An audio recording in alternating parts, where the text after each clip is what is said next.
Light chain আবার দুটো ভাগে বিভক্ত, একটা হচ্ছে ভেরিয়েবল রিজিয়ন আর একটা হচ্ছে কনস্ট্যান্ট রিজিয়ন। দেখো একটা হচ্ছে ভি ভি আর একটা হচ্ছে সি। হ্যাঁ, তাহলে ভি যেটা সেটা হচ্ছে ভেরিয়েবল রিজিয়ন, আর সি যেটা সেটা হচ্ছে কি কনস্ট্যান্ট রিজিয়ন। ঠিক আছে, তাহলে ভেরিয়েবল রিজিয়ন কেন আর কনস্ট্যান্ট রিজিয়ন কেন? দেখো ভেরিয়েবল রিজিয়নটা কোথায়, দেখো আমার পয়েন্টারটার দিকে একটু খেয়াল রাখো, যে এই যে উপরের যে পয়েন্টটা, এইটা পোরশনটা, এই যে রাউন্ড যে পোরশনটা, এটা আর একটা এই পাশে হচ্ছে, আর এই পাশে যে এই দুটা ভিএল এবং ভিএইচ, দেখো এই দুটো হচ্ছে ভেরিয়েবল, এবং এই পাশে দেখো ভিএল এবং ভিএইচ। তাহলে এই পোরশনটা হচ্ছে ভেরিয়েবল পোরশন, এবং এই পাশে এই দুটো হচ্ছে ভেরিয়েবল পোরশন, আর বাকি যে পোরশনটা আছে এই পুরোটাই দেখো কনস্ট্যান্ট, সি মানে সি ফর কনস্ট্যান্ট আর ভি ফর ভেরিয়েবল।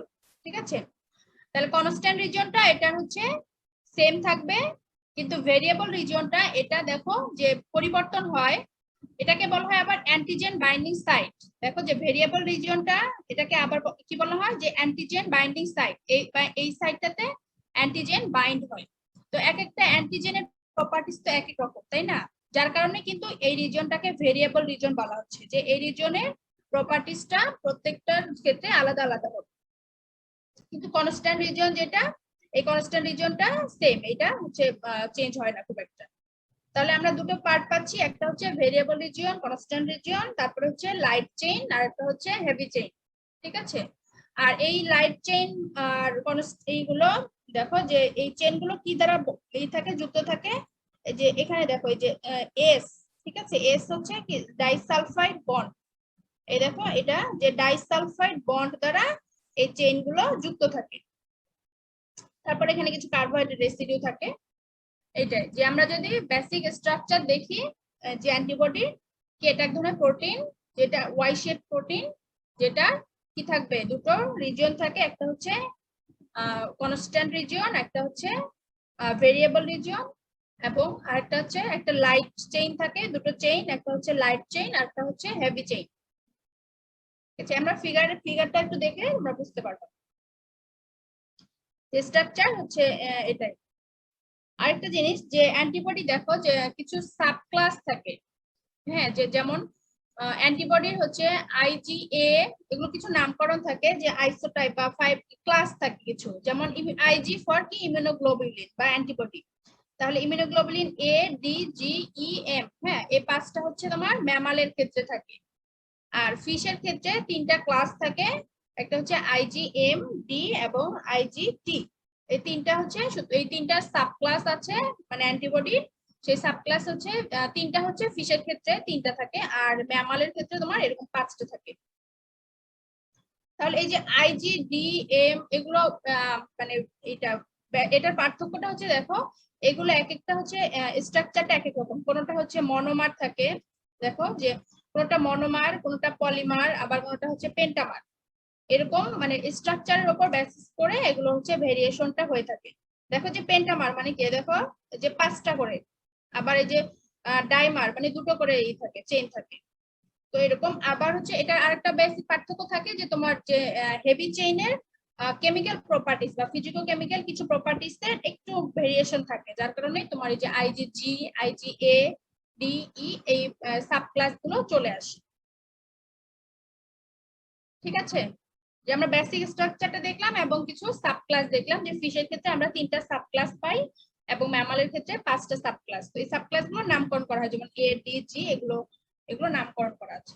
তাহলে সাব ক্লাস গুলো কেন হয়, একটা হচ্ছে তোমার স্ট্রাকচারের উপর, যে কোনটা মনোমার, পলিমার বা পেন্টামার হতে পারে, আর একটা হচ্ছে যে হেভি চেইনের যে তোমার ফিজিকো কেমিক্যাল কিছু প্রপার্টিজ থাকে, সেই প্রপার্টিজ গুলোর একটু ভেরিয়েশনের কারণে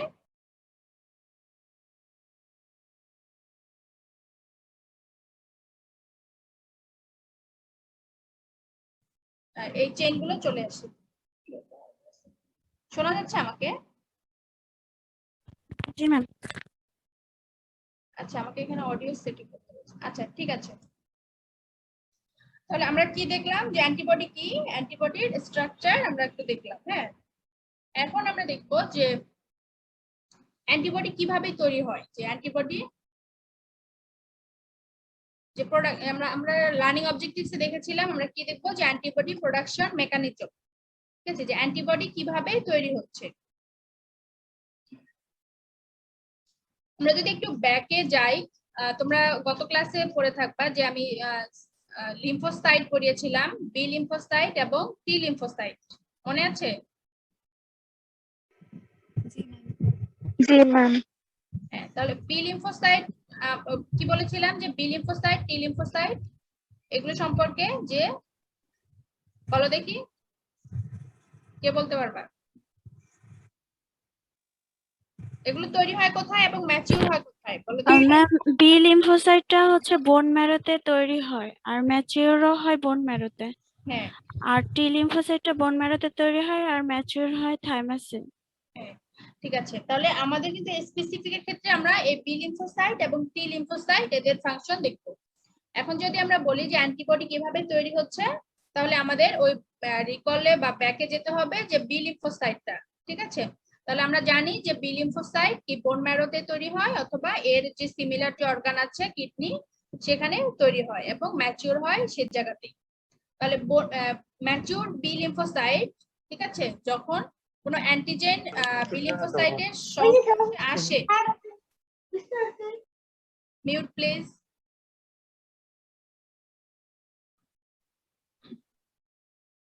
দেখো যে বি লিম্ফোসাইট যখন অ্যান্টিজেনের সাথে অ্যাটাচ হয়, when antigen binds to the B cell surface, হ্যাঁ, stimulate the B cell to divide and mature into a group of identical cells called a clone, ঠিক আছে। আমি তোমাকে চিত্রটা দেখাই, এই যে দেখো এখানে আমরা দেখতে পাচ্ছি এই যে দেখো ভ্যারাইটি অফ বি সেল, ঠিক আছে। এই যে প্রথম যে এটা এগুলো হচ্ছে বি সেল, এই যে 1 2 3 4 5 6, এই 6টা হচ্ছে কি বি সেল, ঠিক আছে। আর বি সেলের যে এই যে ওয়াই শেপটা, এটা হচ্ছে অ্যান্টিজেন রিসেপ্টর বা বি সেল রিসেপ্টর। আমার পয়েন্টারের দিকে একটু খেয়াল করো, আমি ফিগার আঁকাচ্ছি না, আঁকাতে এখানে আঁকানো একটু অসুবিধা হয়ে যায়। চিত্র থেকে বোঝায় দেই নাকি, না আমি আঁকাবো? ম্যাম, চিত্র থেকে বোঝালে বোঝাই ভালো। দেয়, কারণ এটাতে মানে হোয়াইট বোর্ড হলে মানে ক্লাসরুমে হলে আঁকানো সুবিধা হয়, তো এখানে মাউস দিয়ে আঁকাতে একটু অসুবিধা হয়। ঠিক আছে, তোমরা চিত্রটা একটু খেয়াল করো, আমি চিত্র থেকে ভালো করে বুঝিয়ে দিচ্ছি, ঠিক আছে। দেখো যে আমরা এখানে বি সেল গুলো দেখতে পাচ্ছ, যে বি সেলের যে সাথে যে ওয়াই শেপের স্ট্রাকচার, এটা হচ্ছে কি বি সেল রিসেপ্টর বা অ্যান্টিজেন রিসেপ্টর বলা হয়। রিসেপ্টর মানে কি আমরা দেখেছি যে কোনো কিছু রিসিভ করতে পারে, তাহলে যদি অ্যান্টিজেন রিসেপ্টর মানে কি, যে এ অ্যান্টিজেনকে রিসিভ করবে। তাহলে যখন কোনো অ্যান্টিজেন এনকাউন্টার হবে, তখন এই অ্যান্টিজেন গুলো দেখো, এই যে ইয়েলো কালার, এগুলো হচ্ছে কি অ্যান্টিজেন। তার মানে এই অ্যান্টিজেনটা বি সেলের সারফেসের সাথে অ্যাটাচ হবে। এই যে এখানে যে অ্যাটাচমেন্টটা হলো, দেখো যে অ্যান্টিজেন এবং বি সেল, এটা হচ্ছে অ্যাটাচমেন্ট হবে, ঠিক আছে। এখানে আরেকটা জিনিস খেয়াল করো, যে দেখো এই যে অ্যান্টিজেনটা, এখানে কিন্তু 6টা বি সেল আছে, তাই না? এই 6টা বি সেলের প্রত্যেকটা কিন্তু এই রিসেপ্টর যেটা, এটা কিন্তু আইডেন্টিক্যাল, মানে কি আলাদা আলাদা।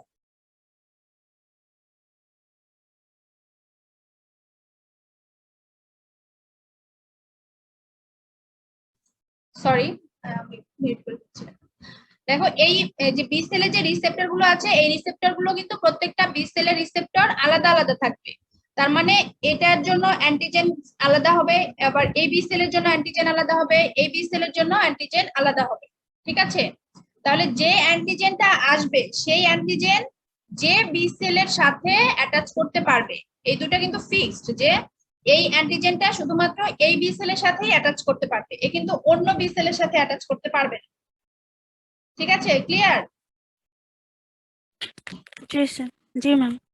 যে রিসেপ্টরটা মানে অ্যান্টিজেন, যে এটা যে স্পেসিফিক আমরা বলছি, যার কারণে যে অ্যান্টিজেনটা, রিসেপ্টর এবং অ্যান্টিজেন এই দুটো কিন্তু মানে যখন মিলে যাবে, শুধুমাত্র তখনই অ্যাটাচমেন্টটা হবে, মিলে না গেলে কিন্তু অ্যাটাচমেন্ট হবে না। এখানে যদি অন্য কোনো অ্যান্টিজেন আসে যেটার জন্য এই বি সেলটা তৈরি না, সেটার সাথে এই বি সেল এবং অ্যান্টিজেন অ্যাটাচমেন্ট হবে না, শুধুমাত্র স্পেসিফিক অ্যান্টিজেনই এখানে অ্যাটাচমেন্ট হতে পারবে।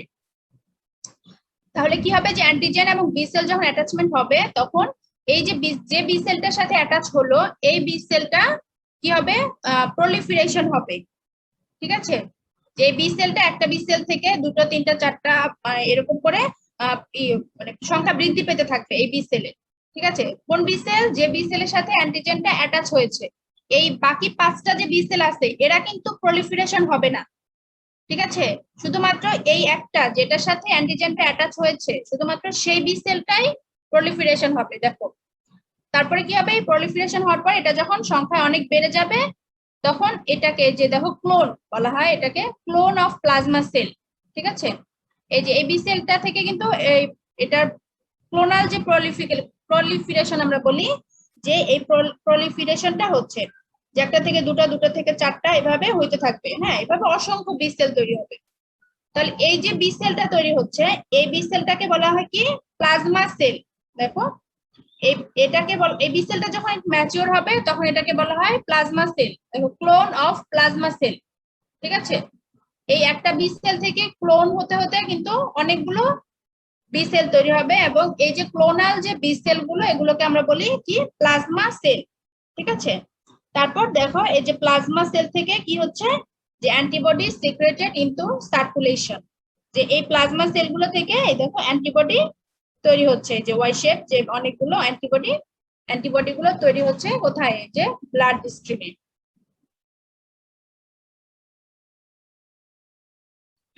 ঠিক আছে, তাহলে আমরা যদি আরেকবার রিক্যাপ করি, যে অ্যান্টিজেন যখন এনকাউন্টার হবে সেই অ্যান্টিজেনের জন্য যে বি সেল ফিক্সড বি সেলের যে রিসেপ্টর আছে সেই বি সেল রিসেপ্টরের সাথে অ্যান্টিজেনটা কি বাইন্ড হবে। হ্যাঁ, অ্যাটাচমেন্ট হবে। অ্যাটাচমেন্ট হওয়ার পরে সেই বি সেলটার কি প্রলিফারেশন হবে। এটাকে বলা হয় ক্লোনাল প্রলিফারেশন। ঠিক আছে, প্রলিফারেশন হওয়ার পরে কি হবে, এটা কিন্তু একটা থেকে দুটো চারটা মানে এরকম হতে থাকবে, মিলিয়ন মিলিয়ন পরিমাণ হয়ে যাবে। তাহলে এই যে ক্লোনটা হচ্ছে বি সেলের ক্লোন, এটাকে বলা হয় প্লাজমা সেল। তারপর এই প্লাজমা সেল থেকে কি হবে, যে অ্যান্টিবডি সিক্রেট হবে একটু সার্কুলেশন, ব্লাড স্ট্রিমে এই অ্যান্টিবডি গুলো থাকবে। ঠিক আছে, বুঝছো? জি ম্যাম। সবাই বুঝতে পেরেছো? কারো জানার আছে? এতটুকু তো বুঝছো যে কিভাবে অ্যান্টিবডিটা তৈরি হচ্ছে। ম্যাম এই জায়গায় কোন অফ মেমোরি সেল এগুলো কি অ্যান্টিবডির সাথে যুক্ত হয়ে আসবে নাকি? হ্যাঁ, এটা এটা এই জায়গাটা পরে দেখাবো। যে আমরা যে মেমোরি পড়েছিলাম, 3টা অ্যাসপেক্ট পড়েছিলাম না আমরা স্পেসিফিকে, যে antibody production, cell mediated immunity, একটা হচ্ছে কি মেমোরি। তাহলে এই যে এখান থেকে প্লাজমা সেলগুলো তৈরি হচ্ছে, তাই না? দেখো, আর এই এই বি সেলটা কিন্তু এ পাশে আবার আরেকটা বি সেল রয়ে যাচ্ছে, এই বি সেলগুলো আবার মেমোরি হিসেবে থেকে যাবে। বুঝতে পারছো? এই যে ক্লোন অফ মেমোরি সেল বলা আছে না, এই যে এটা কিন্তু এই অ্যান্টিজেনের ফলে যে ক্লোন হয়েছে বি সেলে, সেই ক্লোনেও এটাই। কিন্তু এই বি সেল গুলো কি হবে, এই বি সেল গুলো তোমার থেকে যাবে। পরে সেকেন্ড টাইম যদি আবার এই অ্যান্টিজেনটা আবার আসে তখন কি হবে, এই যে এই যে 1 নাম্বার 2 নাম্বার 3 নাম্বার এই স্টেপ গুলো আর হবে না। এই স্টেপ গুলো না হয়ে সরাসরি যে মেমোরি সেল গুলো দেখতে পাচ্ছ, এই মেমোরি সেল গুলো সরাসরি অ্যান্টিবডি তৈরি করা শুরু করবে। যার কারণে কিন্তু যখন আমরা বলি যে মেমোরি আছে বা সেকেন্ড টাইম যখন এক্সপোজার হয় তখন কিন্তু খুব দ্রুত অ্যান্টিবডি তৈরি হয়। কিন্তু ফার্স্ট টাইম দেখো, যে এটা যদি আমরা বলি ফার্স্ট টাইম, আমার পয়েন্টটা দেখো, যে এই ফার্স্ট টাইম মেমোরি তৈরি হতে কিন্তু 7 থেকে 14 দিনের মতো সময় লাগে। ঠিক আছে, ফার্স্ট টাইম হবে তখন কি হবে, যে প্রথমে অ্যান্টিজেন অ্যাটাচমেন্ট হবে, তারপরে ক্লোন হবে, ক্লোন প্লাজমা সেল হবে, প্লাজমা সেল থেকে কিন্তু অ্যান্টিবডি হবে। কিন্তু সেকেন্ড টাইম যদি হয়, আমার এই পরের চিত্রটা দেখো, এখন যে পয়েন্টারটা যেখানে আছে, মানে সেকেন্ড টাইম যদি এক্সপোজার হয় তখন কি হবে, এই যে তোমার যে এই স্টেপ এক নাম্বার, এটাকে যদি 1 ধরি, 1 2 3 এই স্টেপ গুলো কিন্তু আর হবে না। একদম সরাসরি যখন এই অ্যান্টিজেনটা চলে আসবে, এই যে মেমোরি সেল গুলো এরা হচ্ছে এই অ্যান্টিজেনটাকে মানে রিকগনাইজ করতে পারবে, ধরে ফেলতে পারবে যে এই অ্যান্টিজেনটা আগেও আসছিল। যার কারণে এই মানে স্টেপ গুলো কমে যাবে। স্টেপ গুলো কমে যাওয়ার কারণে মানে 1 দিন বা 2 দিনের মধ্যেই অ্যান্টিবডি তৈরি হওয়া শুরু হয়ে যায়, বা কয়েক ঘন্টার মধ্যে অ্যান্টিবডি তৈরি হয়। ঠিক আছে, বুঝতে পারছো?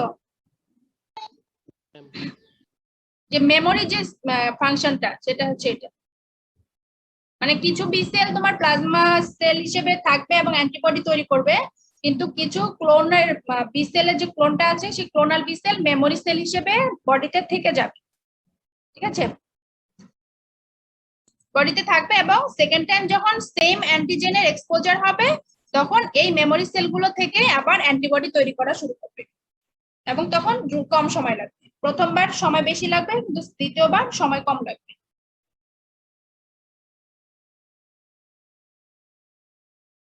ঠিক আছে, আমার মনে হয় বুঝছো সবাই। আরো আরো কিছু জানার আছে কারো? জি ম্যাম, বুঝতে পেরেছি।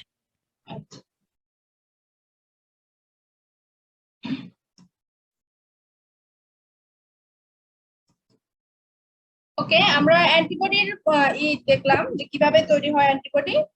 এখন আমরা অ্যান্টিবডির যদি কিছু ফাংশন দেখি যে অ্যান্টিবডি কি করে, এটা কিন্তু জানা হয়ে গেছে তোমাদের যে অ্যান্টিবডি কি করে। প্রথমে আমরা বলবো যে যে প্যাথোজেন বা অ্যান্টিজেনকে ইনঅ্যাক্টিভ করতে পারবে বা কিল করতে পারবে, তাই না?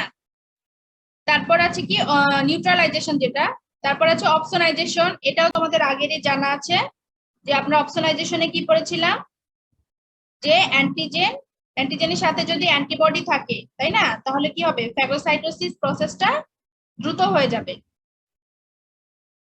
কি মনে আছে? জি ম্যাম।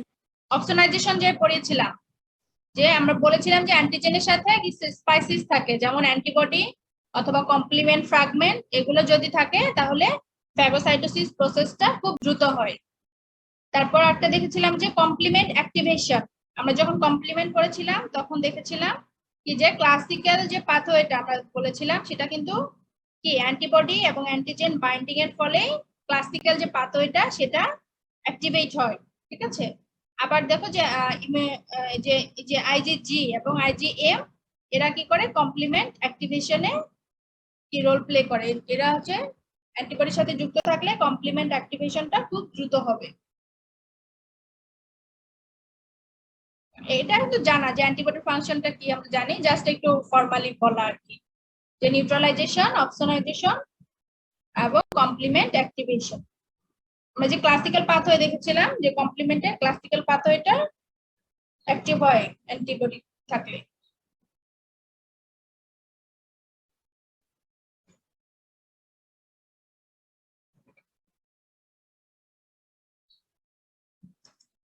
ওকে, এরপর আমরা দেখি আমাদের সম্ভবত লাস্ট টপিক যে সেল মেডিয়েটেড ইমিউনিটি। ঠিক আছে, আমরা থ্রি অ্যাসপেক্টে দেখেছিলাম যে antibody production, cell mediated immunity এবং মেমোরি, তাই না? জি ম্যাম। তিনটা অ্যাসপেক্টের আমাদের একটা শেষ হয়েছে যে অ্যান্টিবডির যে জিনিসগুলো আমরা দেখলাম যে স্ট্রাকচার, বেসিক স্ট্রাকচার এবং অ্যান্টিবডি প্রোডাকশন, তারপর অ্যান্টিবডি ফাংশন গুলো দেখলাম, ঠিক আছে। এরপর আমাদের আছে যে সেল মেডিয়েটেড ইমিউনিটি, এটাতে আমরা কি দেখবো,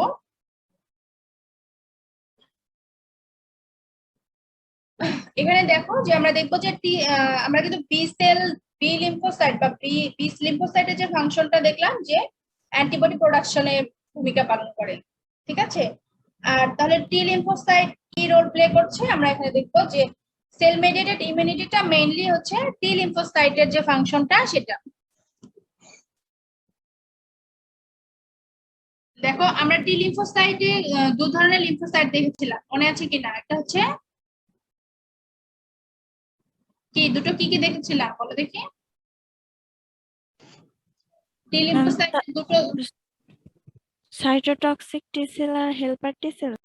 হ্যাঁ, একটা হচ্ছে হেল্পার টি সেল, একটা হচ্ছে সাইটোটক্সিক টি সেল। ঠিক আছে, তাহলে আমরা এই দুটো টি সেলের কি ফাংশন সেটা আমরা একটু দেখবো।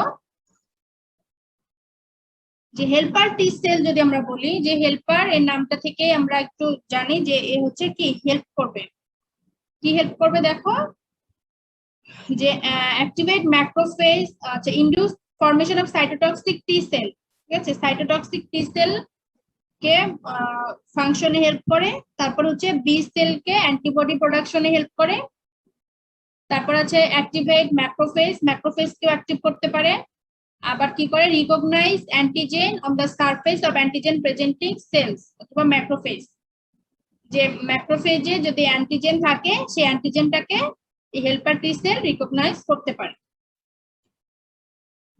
আর এটা কি তাহলে আমরা কি দেখলাম যে অ্যান্টিজেনটাকে রিকগনাইজ করতে পারবে, সাইটোটক্সিক টি সেলের ফরমেশনে হেল্প করে, আর এটা হচ্ছে বি সেল কে অ্যান্টিবডি প্রোডাকশনে হেল্প করে। হেল্পার টি সেল হচ্ছে তিনটা কাজে হেল্প করবে।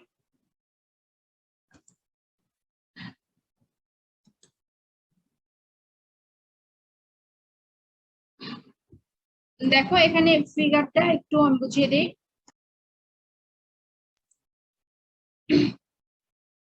একটু খেয়াল করো চিত্রটা। প্রথমে আমরা দেখবো যে এটা হচ্ছে কি ম্যাক্রোফেজ। আমার পয়েন্টারের দিকে একটু খেয়াল রেখো যে একটা হচ্ছে ম্যাক্রোফেজ, আর একটা এটা কি দেখো ব্যাকটেরিয়া, ঠিক আছে। তার মানে ব্যাকটেরিয়াটাকে ম্যাক্রোফেজ কি করবে, এনগালফ করবে ফ্যাগোসাইটোসিস প্রসেসের মাধ্যমে, ঠিক আছে। ফ্যাগোসাইটোসিস প্রসেসের মাধ্যমে যখন ব্যাকটেরিয়াটাকে এনগালফ করবে ম্যাক্রোফেজ, তখন কি হবে দেখো, এই যে ভিতরে যে ছোট ছোট পার্টিকুল পার্ট, এই যে ত্রিভুজ এর মতো দেখতে পাচ্ছ না, ত্রিভুজ বা এই যে চন্দ্রাকৃতি, এগুলো কি, এগুলো হচ্ছে অ্যান্টিজেন। হ্যাঁ, তোমার ব্যাকটেরিয়ার যে অ্যান্টিজেন দেখেছিলাম না, যে ব্যাকটেরিয়া পুরোটা কিন্তু অ্যান্টিজেন না, ব্যাকটেরিয়া কিছু অ্যান্টিজেন আমরা যে শেপ গুলো দেখেছিলাম, তাই না, সেই অ্যান্টিজেন গুলো কিন্তু কি হয়ে যাবে, যখন ডাইজেশন হবে তখন ওই অ্যান্টিজেন গুলো ফ্রি হয়ে যায়। পুরো ব্যাকটেরিয়ার যখন ডাইজেশন হয় তখন কি হয়, অ্যান্টিজেন গুলো ফ্রি হয়ে যায়, ঠিক আছে। এই ফ্রি অ্যান্টিজেন গুলো কি হয় দেখো, ফ্রি অ্যান্টিজেন গুলো এই ম্যাক্রোফেজ এর সারফেসে আর কি থাকে, ফ্রি অ্যান্টিজেন গুলো।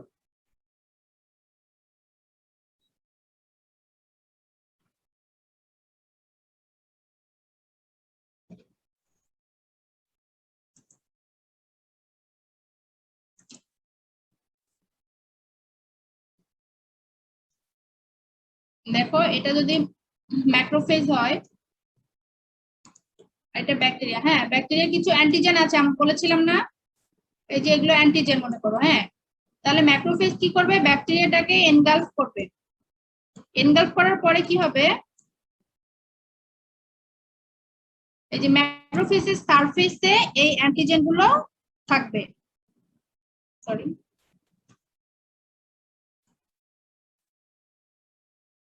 এখানে আঁকা যাচ্ছে না, আঁকা যায় না। ওকে, এই মানে একটু দেখো যে ম্যাক্রোফেজের সারফেসে অ্যান্টিজেন গুলো থাকবে, হ্যাঁ এতটুকু বুঝো। যখন সারফেসে অ্যান্টিজেন গুলো থাকবে তখন কি হবে, তারপরে দেখো এই যে এটা হচ্ছে, এই যে এটা হচ্ছে টি হেল্পার সেল, দেখো T H cell, T H for T helper cell, যেটা এটা হচ্ছে টি হেল্পার সেল। দেখো টি হেল্পার সেলে কি থাকে, টি হেল্পার সেলে থাকে হচ্ছে টি সেল রিসেপ্টর, হ্যাঁ। তারপর থাকে CD4, সিডি হচ্ছে CD for cluster designation, cluster designation 4। এটা হচ্ছে টি হেল্পার সেলের একটা মার্কার, মানে টি হেল্পার সেলে ক্লাস্টার ডেজিগনেশন 4, এই 4 থাকলে এটা হচ্ছে টি হেল্পার সেল। আর একটা আছে ক্লাস্টার ডেজিগনেশন 8, হ্যাঁ ওটা হচ্ছে তোমার সাইটোটক্সিক টি সেলে থাকবে। তাহলে এই টি হেল্পার সেল কি করবে দেখো, যে এই যে টি সেল রিসেপ্টর থাকে, এই রিসেপ্টরের সাথে এই যে দেখো ম্যাক্রোফেজের সারফেজে যে অ্যান্টিজেনটা ছিল বলেছিলাম, তাহলে এই অ্যান্টিজেনটা এই টি সেলের রিসেপ্টরের সাথে কি হবে, অ্যাটাচ হবে। অ্যান্টিজেন ফ্র্যাগমেন্ট, এই দেখো যে এই যে অ্যান্টিজেন ফ্র্যাগমেন্টটা, এটা অ্যান্টিজেন ফ্র্যাগমেন্ট এবং টি সেল রিসেপ্টর অ্যাটাচ হবে। অ্যাটাচ হলে কি হবে, এখানে কিছু কেমিক্যালস টাইপের কিছু সিক্রেট হবে, যে যে ইন্টারলিউকিন 1, তারপর হচ্ছে দেখো যে ইন্টারলিউকিন 2, এগুলো হচ্ছে সাইটোকাইনস বা কেমিক্যালস কিছু সিক্রেশন হয়, মানে সিগন্যাল প্রেরণের জন্য, হ্যাঁ। এই যে অ্যান্টিজেন এবং টি সেল যখন অ্যাটাচ হবে তখন এই যে কিছু সাইটোকাইনস বা ইন্টারলিউকিন সিক্রেট হবে। এই সাইটোকাইনস বা ইন্টারলিউকিন গুলো কি করবে, এরা হচ্ছে দেখো অ্যাক্টিভেট বি সেল, টি হেল্পার সেল, বি সেল এবং টিসি ফর সাইটোটক্সিক সেল। তাহলে কি করবে দেখো, যে এই ইন্টারলিউকিন গুলো বা সাইটোকাইনস গুলো সিগন্যাল পাঠাবে, যে সিগন্যালের কারণে কি হবে, সাইটোটক্সিক টি সেল, যেটা দেখো সেল মেডিয়েটেড ইমিউনিটি, এই যে TC cell, TC for cytotoxic cell এবং বি সেল, এই সাইটোটক্সিক সেল অ্যাক্টিভ হবে এবং বি সেলও অ্যাক্টিভ হবে, ঠিক আছে। তাহলে বি সেল যখন অ্যাক্টিভ হবে তখন বি সেল অ্যাক্টিভ হয়ে সে কি করবে, অ্যান্টিবডি তৈরি করবে। আবার টি সেল যদি অ্যাক্টিভ হয়, টি সেল অ্যাক্টিভ হয়ে টি সেলের যে মেকানিজম আছে তার মাধ্যমে সে এই অ্যান্টিজেনটাকে কিল করতে পারবে। বুঝতে পারছো? টি হেল্পার সেল কিন্তু সরাসরি অ্যান্টিজেনটাকে কিল করছে না, সে কি করছে, টি হেল্পার সেল এই কিছু কেমিক্যালস পাঠাচ্ছে বা সিগন্যাল পাঠাচ্ছে, যে সিগন্যাল গুলো কোথায় যাচ্ছে, টি সাইটোটক্সিক সেলে যাচ্ছে, আবার অথবা টি বি সেলে যাচ্ছে। এই বি সেল তখন কি হবে, রেডি হবে যে এই অ্যান্টিজেনের জন্য, সে অ্যান্টিবডি তৈরি করতে পারবে, অথবা টি সাইটোটক্সিক টি সেল তার যে মেকানিজম আছে তার মাধ্যমে এই অ্যান্টিজেনটাকে কিল করার জন্য সে রেডি থাকবে।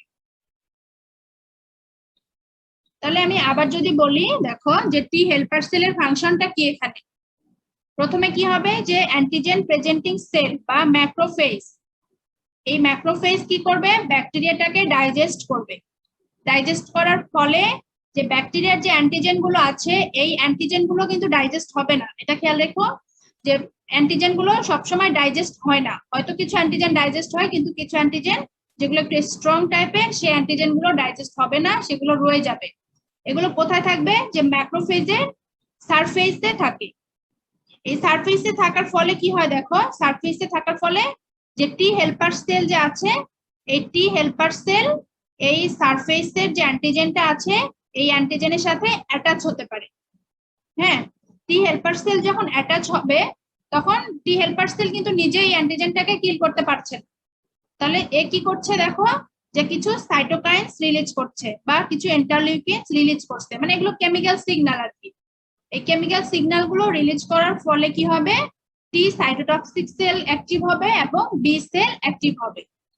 ঠিক আছে, বি সেল অ্যাক্টিভ হলে কি হবে, যে অ্যান্টিবডি প্রোডাকশনের মাধ্যমে সে একটা মেকানিজম করতে পারবে, অথবা টি সেল যদি অ্যাক্টিভ হয় সে টি সেলের যে মেকানিজম আছে সেই মেকানিজমের মাধ্যমে সেই অ্যান্টিজেনের এগেইনস্টে কাজ করতে পারবে।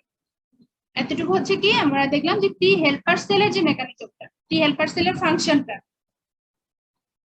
ঠিক আছে, বোঝা গেছে?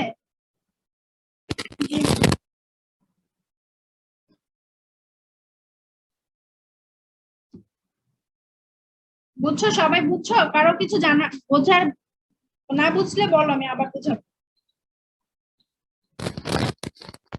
সহজ কিন্তু, যে টি হেল্পার সেলের একটা যদি, হ্যাঁ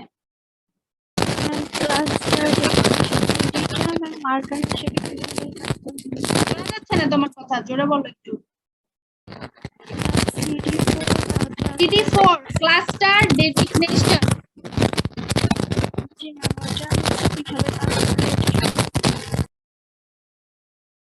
সরি ক্লাস্টার ডেজিগনেশন 4 CD4, এটা হচ্ছে টি হেল্পার সেলে একটা মার্কার, মানে টি হেল্পার সেলে এটা থাকে আর কি, এটা থাকলে টি হেল্পার সেল। আর ক্লাস্টার ডেজিগনেশন 8 আমরা দেখতে পারি।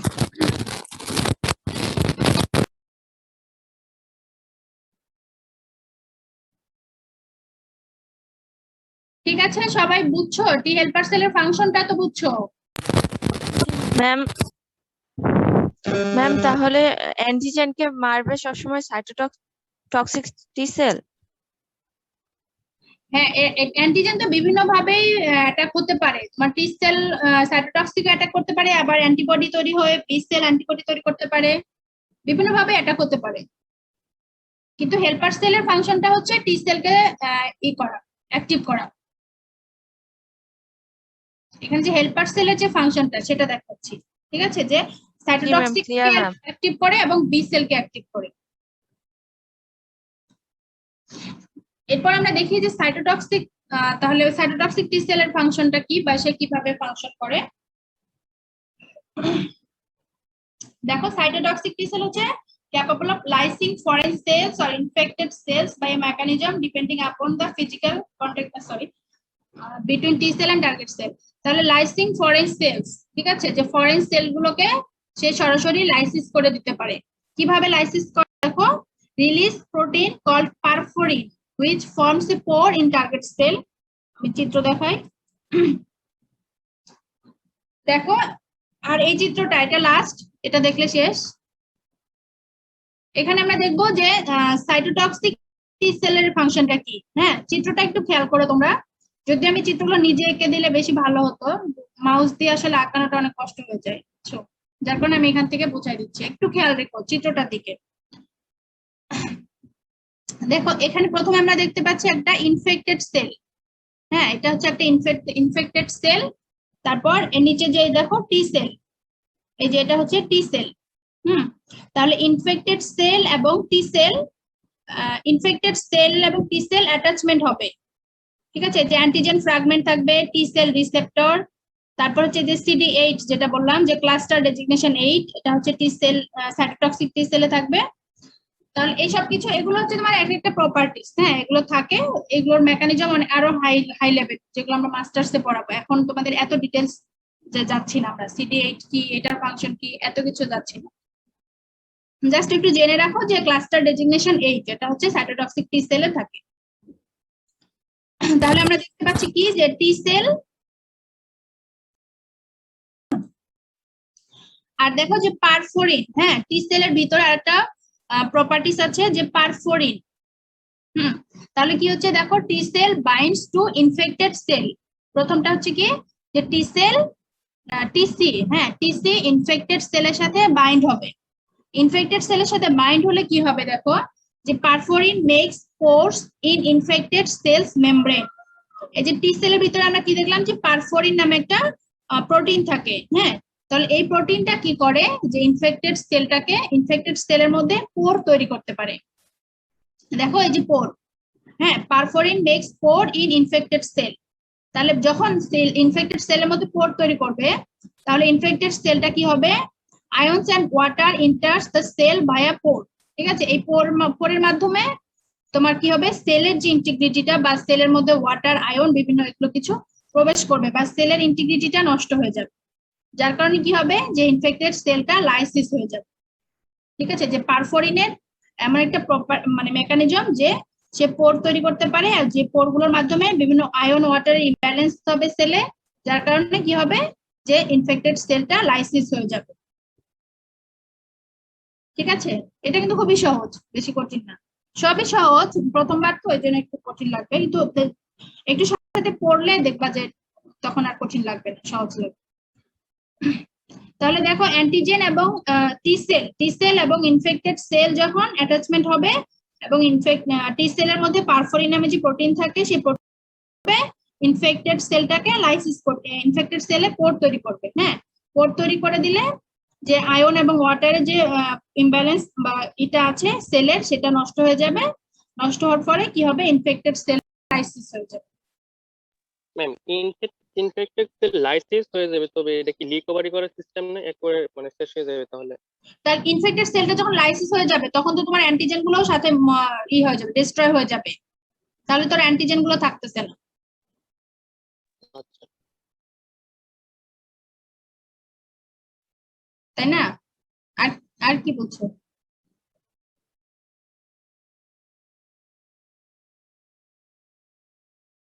ঠিক আছে, বুঝতে পারছো? ঠিক আছে ম্যাম। ম্যাম ক্লাস বুঝছো, সবাই বুঝছো? আরো কিছু জানার ম্যাম, ইনফেক্টেড সেলে পোর সৃষ্টি করবে কোনটা? এই যে টি সেল, টি সাইটোটক্সিক টি সেল, সাইটোটক্সিক টি সেলের মধ্যে নামে একটা প্রোটিন থাকে। এই প্রোটিনটা তোমার হচ্ছে এই যে পোর তৈরি করতে পারে ইনফেক্টেড সেলে। যে সেলটার সাথে তোমার টি সেলটা অ্যাটাচমেন্ট হবে, যে প্রথমে বাইন্ড হবে, তাই না? যে টি সেলের সাথে ইনফেক্টেড সেল বাইন্ড হবে, প্রথমটা দেখো বাইন্ড হওয়ার পরে কিন্তু পোর তৈরি হবে। ঠিক আছে, জি ম্যাম। তাহলে আমরা কি দেখলাম প্রথম থেকে যদি বলি, যে অ্যান্টিবডি কি দেখলাম, অ্যান্টিবডির বেসিক স্ট্রাকচার আমরা দেখলাম, কিছু সাবক্লাস দেখলাম, দেন অ্যান্টিবডি কিভাবে তৈরি হচ্ছে সেটা দেখলাম, কোথায় থাকে, কোথা থেকে তৈরি হয়। তারপর কি দেখলাম, সেল মেডিয়েটেড ইমিউনিটির এখানে আমরা T B cell, sorry T helper cell এবং টি সাইটোটক্সিক সেলের ফাংশনটা দেখলাম। ঠিক আছে, ক্লিয়ার? জি ম্যাম। আরো কোনো Clear, কোশ্চেন ma'am. আছে?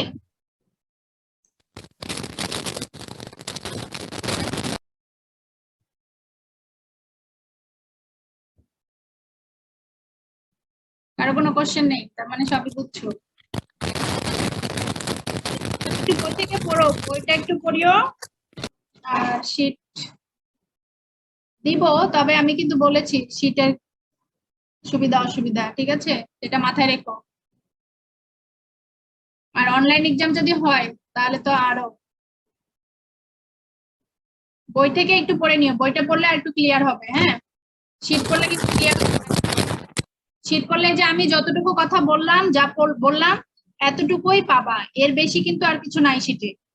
আর যদি তুমি বই পড়ো, বই পড়লে যে যে জিনিসগুলো আমি বললাম বা যে কথাগুলো বললাম, এটার সাথে তোমার আন্ডারস্ট্যান্ডিং এবং এর সারাউন্ডিংস আরো কিছু তুমি বইয়ে পাবা, যেগুলোর মাধ্যমে কি তোমার আন্ডারস্ট্যান্ডিংটা আরো ক্লিয়ার হবে। এখন যদি তুমি 50% বুঝে থাকো, বইটা পড়লে তোমার কি 90% ক্লিয়ার হয়ে যাবে। কিন্তু শীট পড়লে 90% ক্লিয়ার কখনোই হবে না, মানে 50-50ও থাকবে না, আরো কমে যাবে।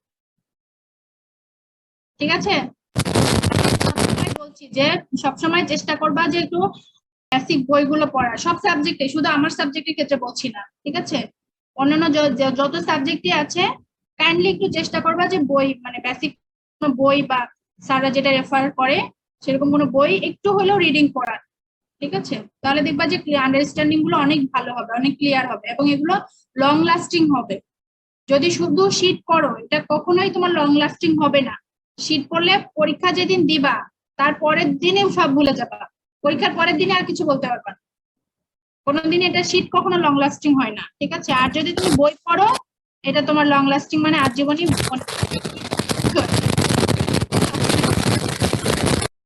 এটা হচ্ছে তোমার শীট আর বই।